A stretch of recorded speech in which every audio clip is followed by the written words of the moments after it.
Tonight, the NTSB is in Dallas, piecing together the events that led up to the midair crash. William Joy is at the Dallas Executive Airport, where we heard from investigators for the first time.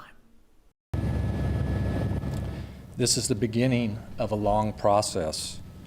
We will not jump to any conclusions. The NTSB arrived in Dallas Sunday and already interviewed witnesses and collected wreckage from the deadly plane crash during the Wings over Dallas air show Saturday afternoon. We'll look at everything that we can, and we'll let the evidence basically lead us to the appropriate conclusions. With no flight recorder on board, crews say videos of the crash will be critical to the investigation. Officials say 5 crew members of the B-17 Flying Fortress were killed, along with the pilot of the P-63 King Cobra. Highway 67 was shut down when debris fell from above. The risks of airplanes flying close together are serious. Aviation attorney John Kettles says the aircraft both appeared to be working well at the time of the crash, but the smaller P-63 likely had poor visibility.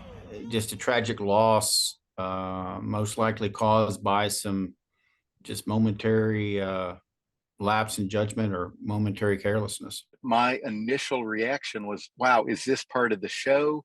Is this some sort of pyrotechnics display? Chris Cradaville was with his young daughter on the ground watching and says the crowd was immediately silent. I've never seen anything like this.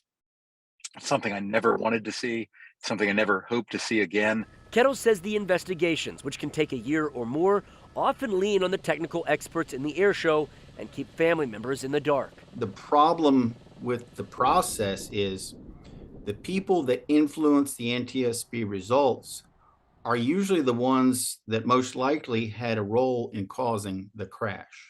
They say it's still too soon to know who or what was at fault. What was the plan to keep everything safe? Because obviously that plan didn't work. Both those planes were kept at General Aviation Jet Services in Conroe. Brittany Ford shared some insight into the historic aircraft that were kept there and the heartbreak this tragedy has caused.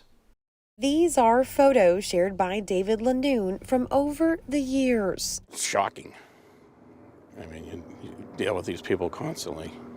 You see the plane coming and going and giving rides. Lanoon is a member of the Commemorative Air Force who shares a plane kept at General Aviation Jet Services in Conroe. He says the historic B-17 Flying Fortress always brought in crowds. The plane's been around since 48, 45. I actually had 4 different entities before.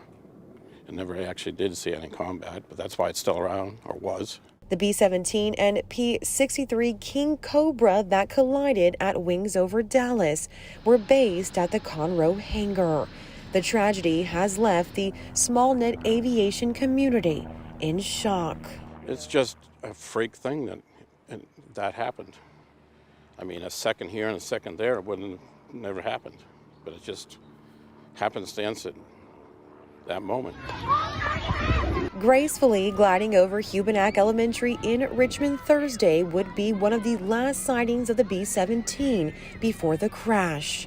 The video shot by Hunter Beam, a teacher who says he organized the flyover for the school's Veterans Day celebration.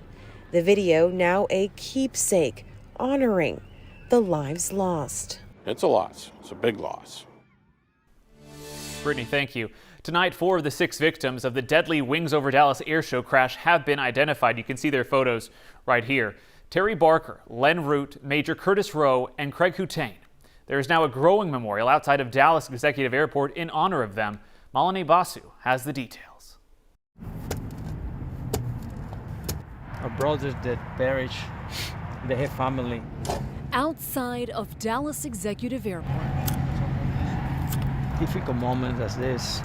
A memorial has grown for the 6 victims who died at the Dallas airshow crash. I feel that they're brothers. Many in the aviation community across the country feeling the deep sadness.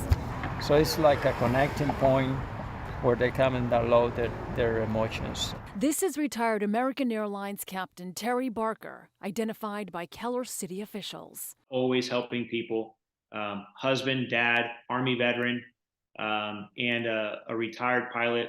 The news hit hard for Kelly City Mayor Armin Mazzani. Terry has been someone who was a friend, He was someone who I sought counsel for when I got started. Mazzani says Barker was not only a longtime pilot with experience, but he served as a Keller City councilor for 3 years. Just total shock when you hear that, because Terry was someone that was around all the time. A sentiment retired American Airlines captain J.P. Brooks also shares.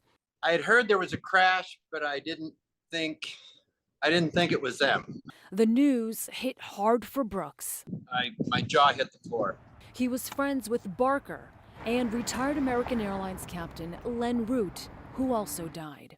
Len was more matter of fact, less banter, but more of an engineering mind. Brooks just saw him at DFW Airport.